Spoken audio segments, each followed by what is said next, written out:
Have you ever been in an elevator with a stranger? What was that person like? Were they quiet or did they like to make conversation? 68% of Americans say that they'd rather avoid talking to strangers in an elevator, but some people just can't resist making small talk. And for one woman, that would lead to a nightmare scenario. In this story, a stranger is gonna take an elevator ride with a woman, and he's gonna do something that'll change both of their lives forever. Our story begins in the city of Puebla, Mexico. A young woman named Carla was going to work as usual. She got onto the elevator in her apartment building and pressed the button for the 19th floor. When the elevator doors opened, she stepped out and continued on her way. But that's when she noticed that something was wrong.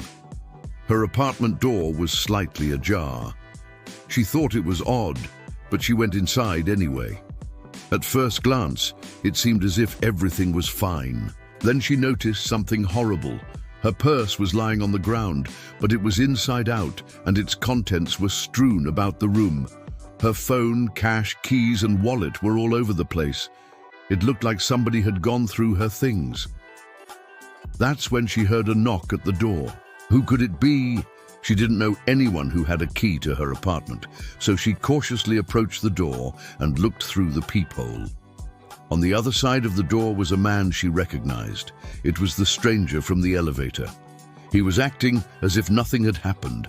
He gave her a strange look and asked how she was doing. She didn't know what to say. Was he involved in the robbery? She decided to play it cool and invited him in. She was going to keep an eye on him to see what he did next. He walked in and sat down on the couch. They sat in silence for a while. Then he asked her for a glass of water. She went to the kitchen to get him a glass of water. That's when she saw something horrifying.